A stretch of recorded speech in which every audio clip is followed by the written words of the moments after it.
Hey, John, here we are again. Yeah, Ted, here we are again. Making famous movie history. Yes. John, And reducing my inventory. we are doing that, John. This is the last of your cars, isn't it? Yes, it is. For the moment. Yeah. No plans to build another one, but All you right. never know. You never know. So, John, I wanted to talk to you about this car. Well, how many cars have we sold now? 5 or 6? We've sold 6 cars altogether. And this will be 6 or the 7th? Number 6. Wow. All right. So, John, this is a 1948 Ford two-door. Right. And it was to replace your other car, which was a 47? Yes, it was a 47 coupe. Okay, and so you had that car and you decided to build this 48. Why did you decide on a 48 sedan, two-door sedan? Well, I have a friend in town who has a brother in San Diego who had this car for sale. Really? A really nice San Diego car. So he brought it up and I bought it. So this car was a California car. Did it have rust on it when you were... Nope, the body was incredible. What about chassis? Nothing. It had... Oh, it was just great. So did the car have a stock engine, stock everything when you got it? Yes, it had a stock engine. It had a Columbia rear end, which I didn't want. That's an overdrive rear end for the car when it was original. So I sold it because I didn't want the Columbia rear end. So this had a flathead V8 in it originally? Yes, it did. All right, good. Yeah. Okay, so how long ago did you buy this? I bought it about 10 years ago. 10 years ago. Okay. And so when you got it, it was real straight. There was no rust. Yeah, It was a really straight. driving car. I bought it 10 years ago and it just had to wait its turn. Yeah. Okay. I finally got to it. You did. When did you start? When did you start working on it? Oh, I worked on it. I had a 350 Chevy engine in it. I put that in. And then it sat while I built 2 other cars. And then I had a chance to get a Lincoln, a Mark 8 Lincoln engine, dual overhead cam, 32 valve, transmission, the whole car. I bought it, it was wrecked. And then I took the 350 out and I put the Lincoln motor in. You put the. That's where that motor came from. So you actually had a crash car that you took Yes. the drivetrain. Okay. So the car was in pretty straight condition, no rust and so forth. And when you decided to do the build, what were you thinking? What you were going to use the car for? Well, it's a cruiser, but I wanted to make it kind of special. So I did quite a bit of very subtle body work on the car. For example, the hood on these cars, they look a little bit bulbous. So I took 1 3/8 out of the hood back to 0. So it dropped the hood down 1 3/8 In the front. in the front.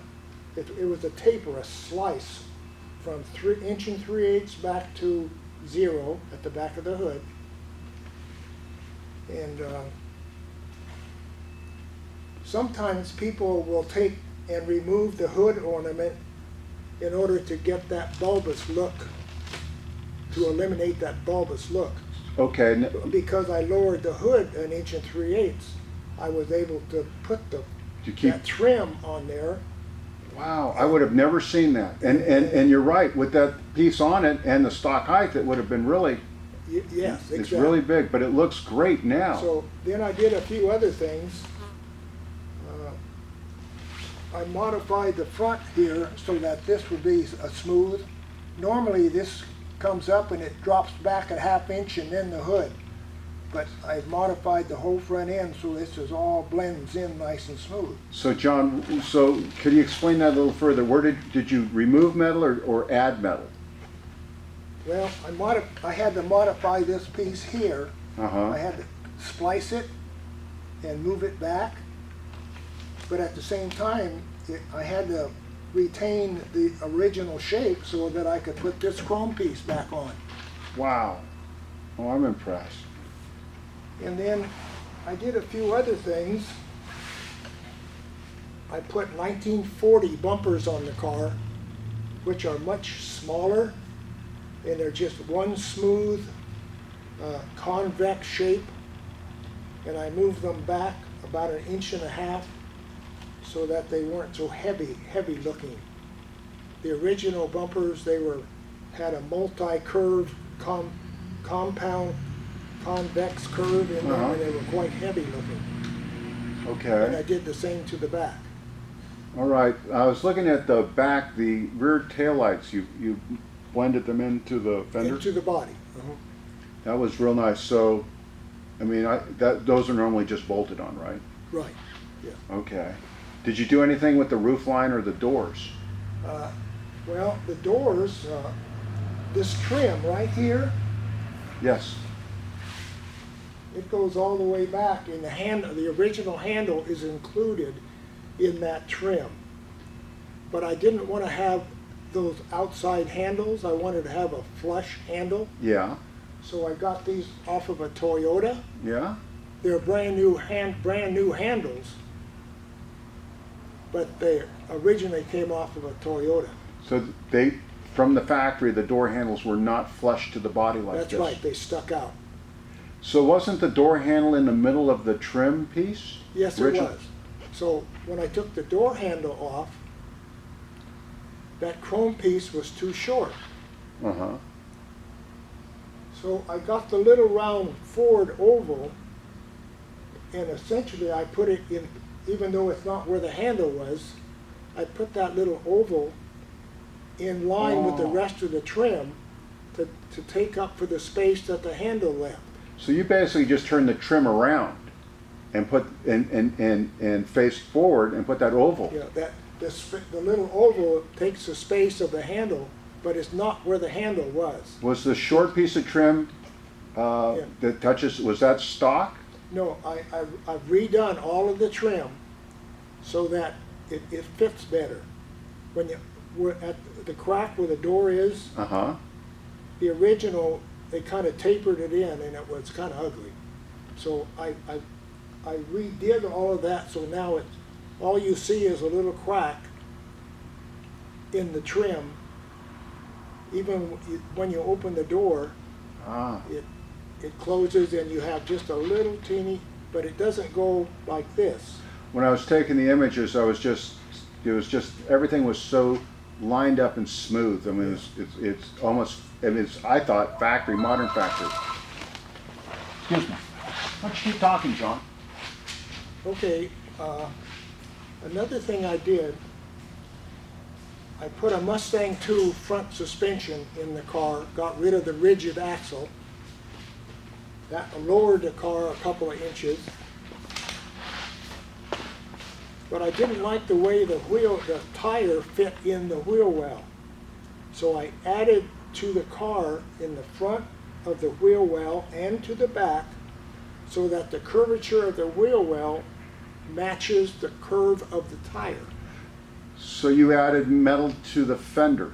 Yeah, right down here on the front and in the back of the wheel well. Oh, okay. And I notice it has coilovers and a rack and pinion steering in the front. Yes, And the brakes are Mustang 2. it's a Mustang 2, 11-inch, the larger 11-inch disc. Uh-huh. They're coils. It's a Mustang 2 suspension with the A-arms, got rid of the original axle. I drove the car a little bit to take the pictures and to the detail shop, and I was surprised at what a nice driver it was, how well it handled, and how good the brakes were.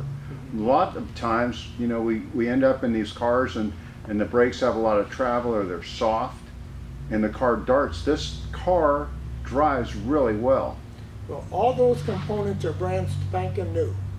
It has a power booster. It has a Corvette master cylinder.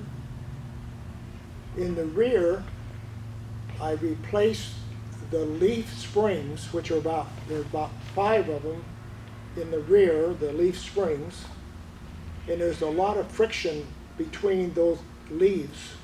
It makes the car ride kind of hard. So I replaced those springs with what we call a parabolic spring, where there's only two leaves, but they're not touching each other. There's a spacer in between in 3 spots. And the spring is different thickness as it goes from the front to the back. So it makes it, the movement is more linear. And you lose all that sharp friction when you hit a bump. It's more smooth. Okay, it does ride really nice. Yeah, and that's because of the parabolic leaf spring. So,